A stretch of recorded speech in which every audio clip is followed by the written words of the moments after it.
Innal hamdalillah nahmaduhu wa nasta'inuhu wa nastaghfiruh wa na'udzu billahi min shururi anfusina wa min sayyiati a'malina. May yahdihillahu fala mudilla lahu wa may yudlil fala hadiyalah. Asyhadu an la ilaha illallah wahdahu la syarikalah wa asyhadu anna Muhammadan abduhu wa rasuluh. Allahumma fashalli wa sallim wa barik ala nabiyyina Muhammad wa ala alihi wa sahbihi wa man tabi'ahum bi ihsan ila yaumiddin. Ayyuhal hadirun rahimakumullah. Ittaqillaha haitsuma kuntum wa tabi'is sayyi'atal hasanata tamhuha wa khaliqin nas bi khuluqin hasan. Faqala jalla wa ala fi kitabihil karim, a'udzu billahi minasyaitonir rajim. Bismillahirrahmanirrahim. Inna a'tainakal kautsar fasalli li rabbika wanhar inna syani'aka huwal abtar.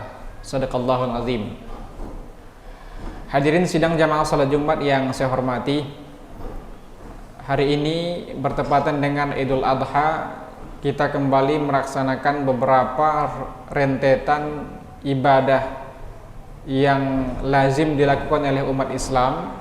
Walau hari ini ada beberapa ibadah yang harus tertunda dikarenakan bangsa Indonesia secara khusus dan dunia secara umum masih mengalami masa pandemi COVID-19, di mana hari ini jamaah haji dibatasi, bahkan tidak diberangkatkan.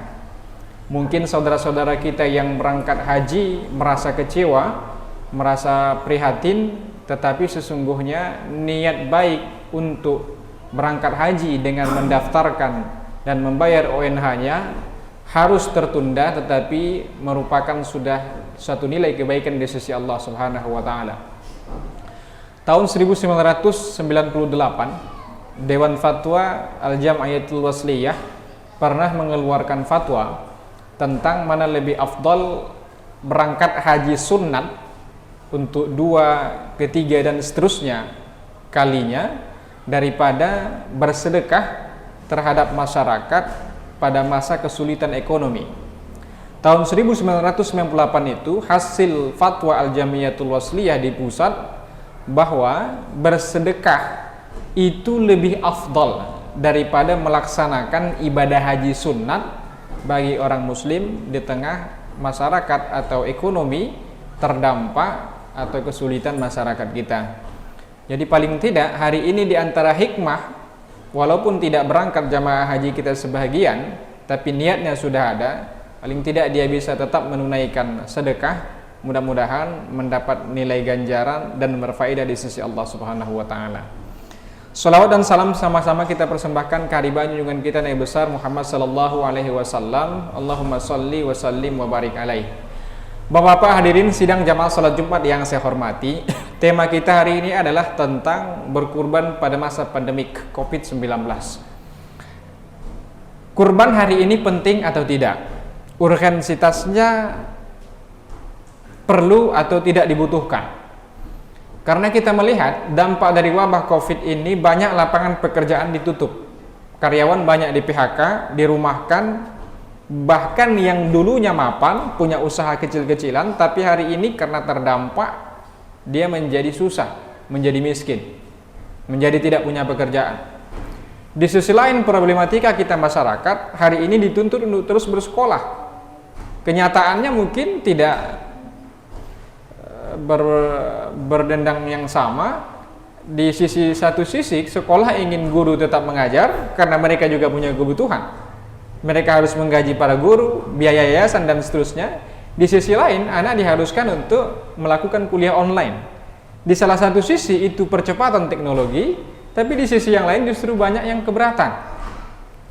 Jangankan untuk membeli paket, membeli handphone yang berbasis Android, bahkan untuk kebutuhan sehari-hari saja pun, kebutuhan primer seperti makan, mereka harus membanting tulang bekerja keras untuk membelinya. Ini satu masalah. Lain lagi misalnya, tentu berbeda metodologi yang mengajar secara online atau daring itu, tentu efeknya berbeda dengan secara langsung atau manual saja. Itu tentu semua karena hari ini kita masih di tengah wabah pandemi COVID-19. Bagaimana dengan kurban? Kurban itu syiar dan syariat, dan sunnat hukumnya, sunnah muakkadah. Sunnah muakkadah itu hampir wajib. Bahkan di madhab lain selain madhab Syafi'i, ada yang mewajibkan ibadah kurban karena tuntutan hadis Nabi itu sangat tekan. Aksentuasinya sangat disuruh sekali. Bahkan kata Nabi SAW, siapa yang punya kemampuan untuk berkurban, namun dia tidak mau melakukannya, la yaqrabanna musallana. Jangan dekati tempat sholat kami, kata Rasulullah. Penekanan makna kurban itu sangat penting dilakukan. Sampai disebut dengan sunnah muakkadah, sunnah yang diberatkan, hampir wajib penekanannya. Kapan itu dilakukan? Bahkan ditikrar, bisa berulang. Tahun lalu dia sudah berkurban, lalu tahun ini dia punya kemampuan, sunnah nggak dia lakukan, tetap sunnah dilakukan, walaupun berulang. Kendati pun belum pernah akikah misalnya, tidak ada alasan. Mau akikah nggak pernah akikah atau sudah, tidak ada hubungannya antara dua ibadah tersebut, walaupun punya kemiripan yang sama. Misal sama-sama menyembelih seekor kambing, menyembelih 2 ekor kambing bagi yang mampu ketika anak itu lahir laki-laki, satu saja ketika dia tidak mampu misalnya. Akan tetapi hal itu adalah hukumnya sunat, dan kurban berbeda. Sunnahnya berulang, ketika dia mampu dia juga sunnah untuk melakukan ibadah kurban. Trending topik hari ini adalah tentang sepeda. Hari ini di mana-mana orang gandrung melakukan atau membeli sepeda, sehingga sepeda menjadi booming, sepeda menjadi mahal. Ada yang 5 juta, bahkan puluhan juta. Ironisnya terkadang membeli sepeda mampu puluhan juta, tapi berkurban kepada Allah ketika ditanya, dia tidak mampu. Hadirin jamaah salat Jumat yang saya hormati, jadi berkurban pada masa pandemik ini tetap disuruh. Bagaimana metodologinya? Tetap disembelih. Ada memang wacana, diskursus di masyarakat kita, bagaimana kalau dialihkan saja dananya, 1.800.000 itu tidak usah disembelih, tapi berikan dalam bentuk uang saja kepada orang muslim, qimah, kan itu lebih bermanfaat, karena mereka sangat butuh uang hari ini. Di Fatwa Majelis Ulama nomor 36 tentang pelaksanaan ibadah kurban pada masa pandemi COVID-19, bahwa sudah ditegaskan pada poin diktum putusan keduanya, yang namanya kurban itu wajib menyembelih hewan. Sekiranya diberikan qimahnya saja atau harganya saja, jatuhnya menjadi sedekah, bukan menjadi kurban. Profesor Wahbah Az-Zuhaili, seorang ulama Syria, menulis dalam buku beliau Al-Fiqhul Islami wa Adillatuh, ketika menjelaskan tentang kurban, dia katakan kurban itu adalah dabhu hayawanin maksusin biniyatil qurbati fi waqtin maksusin, adalah menyembelih hewan pada hari tertentu, hewannya khusus tertentu pada hari 10 Zulhijjah sampai hari Tasyrik. Jadi yang namanya nyembelih, ya motong, ya memutuskan leher hewan, halqum marinya putus, dan berikut juga wadajnya. Hadirin jamaah yang berbahagia, kalau diberikan qimahnya, kata Wahbah Az-Zuhaili, fala yujzi'u fiha daf'ul qimah bi khilafi shadaqatil fitri. Maka tidak sah hukumnya hanya memberikan harganya saja, berbeda dengan sedekah fitrah atau zakat fitrah. Kalau kemudian hari ini dialokasikan ke tempat yang lebih berhak, silahkan. Idealnya dia berkurban di tempat di mana dia tinggal, dia sembelih, dia bagikan di situ. Tapi ketika pada masa wabah COVID-19 ini di tempat lain sangat membutuhkan, bolehkah dia transfer kurbannya? Dia transfer uang ke panitia misalnya untuk disembelihkan hewan dan disembelih? Boleh saja, karena itu lebih maslahat ketika di tempatnya sudah terpenuhi. Yang kedua, berkurban masa pandemik ini adalah tetap dengan mematuhi protokoler kesehatan. Memang idealnya yang nyembelih kurban itu orang yang berkurban langsung, dia membelinya, menyembelihnya, mendistribusikannya atau mensedekahkannya orang yang berkurban. Tapi ketika dia pada masa pandemik ini khawatir untuk menyembelihnya, mengikuti keramaian dan seterusnya, dia boleh untuk tidak melihatnya sama sekali. Dia hanya tinggal di rumah, stay at home, dia bekerja di rumah, lalu sembelihannya disembelih oleh para panitia. Dengan catatan, panitia jangan melakukan sesuatu yang melanggar aturan syariat. Di MUI Sumatera Utara, bisa dilihat di muisumut.com, sudah dirilis fatwa, 2 fatwa khusus tentang kurban. Yang pertama itu, panitia kurban itu tidak diperkenankan, dalam tanda petik hukumnya haram, untuk menjual bagian apapun dari kurban termasuk kulitnya, yang notabene-nya kelihatannya tak bisa dimanfaatkan, lalu dengan alasan pemanfaatan azas itu maka lebih baik dijual saja. MUI Sumatera Utara sudah keluarkan fatwanya, hukum menjual kulitnya itu haram. oleh orang yang berkurban atau panitia kurban sebagai wakil daripada orang yang berkurban. Lalu kemana dilakukan? Tanam saja kalau tidak bisa dimanfaatkan, atau sedekahkan saja. Di dalam Bughyatul Mustarsyidin dijelaskan, hewan kurban, dagingnya, kulitnya, apapun bentuknya yang diberikan kepada orang miskin, itu sifatnya milkutam atau tamlik, sempurna kepemilikannya. Ketika dia terima, dia tak mau konsumsi, dia boleh jual. Dia terima daging 2 plastik 15 kilo misalnya, kebutuhannya cukup 1 kilo, lalu dia jual 14 kilonya, uangnya itu dia gunakan sesuai dengan kebutuhannya, itu sah-sah saja. Di kitab itu dijelaskan bighilaful ghani, berbeda dengan orang kaya. Kalau orang kaya dapat kurban, sifatnya milkul manfaah, tidak milkut tam. Dia hanya boleh memakannya saja. Ketika dia tidak mau mengkonsumsinya, maka dia hanya boleh menyedekahkannya kembali kepada orang lain. Dia tidak boleh menjualnya karena sifatnya bukan milkul tam atau tamlik. Karena itu ketika kulitnya tidak bisa dimanfaatkan, kasih saja pada satu orang, selesai. Lalu dia jual, terserah dia, itu miliknya secara pribadi. Kayalah dia kalau dikatakan, nggak usah kaya lah, nggak mungkin beli Avanza gara-gara kulit kurban. Ya kalaupun kaya gara-gara kulit kurban, apa masalah, kan saudara kita sesama muslim. Yang ketiga, fatwa MUI Sumatera Utara tentang kurban adalah tidak boleh kurban itu diberikan uang saja, tapi harus wajib menyembelihnya. Karena ketika diberikan uang, kurbannya tidak sah, menjadi sedekah sunat biasa. Bapak hadirin, tetap kita patuhi protokol kesehatan. Kita pakai masker, sering mencuci tangan, menjaga jarak, apalagi dalam pelaksanaan ibadah kurban, sehingga seminimal mungkin itu tetap kita usahakan untuk tetap mematuhi protokol kesehatan.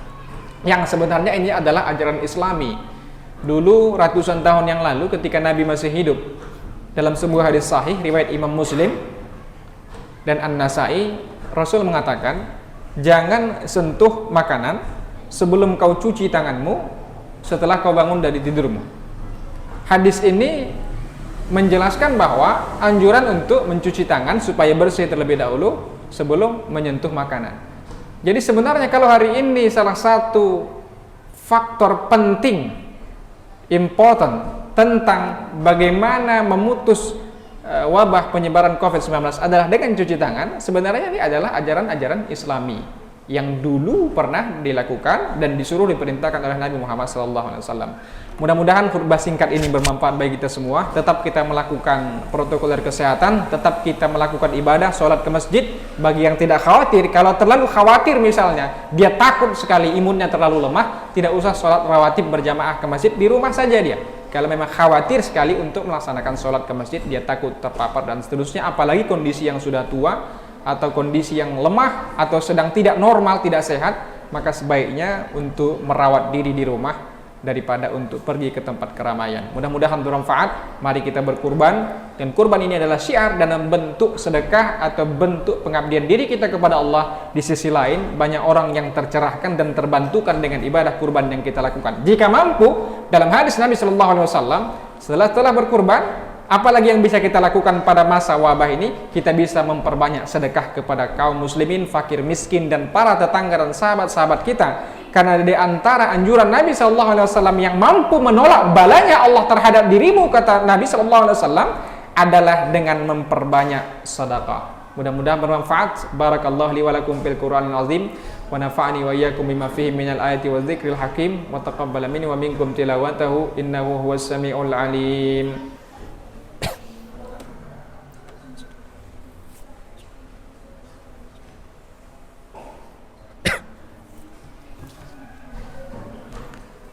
Alhamdulillahilladzi amarana bil ittihadi wal i'tisami bihablillahil matin. Asyhadu an la ilaha illallah wahdahu la syarikalah wa asyhadu anna Muhammadan abduhu wa rasuluh. Allahumma fashalli wa sallim wa barik ala nabiyyina Muhammad wa ala alihi wa sahbihi wa man tabi'ahum bi ihsanin ila yaumiddin. Ayyuhal hadiruna rahimakumullah, ittaqullaha haqqa tuqatih wa la tamutunna illa wa antum muslimun. Faqala subhanahu wa ta'ala fi kitabihil karim, a'udzu billahi minasyaitonir rajim, bismillahirrahmanirrahim.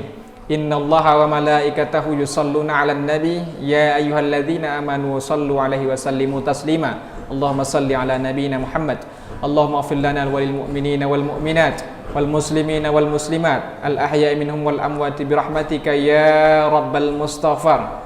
Allahumma anfa'na al-ghala wal bala wal waba wal fahsya wal munkar was suyuf al mukhtalifata wasyada'id wal mihan ma zahara minha wa ma batan an baladina hadza Indonesia khassah wa an kulli buldanil muslimina ammah innaka ala kulli syai'in qadir.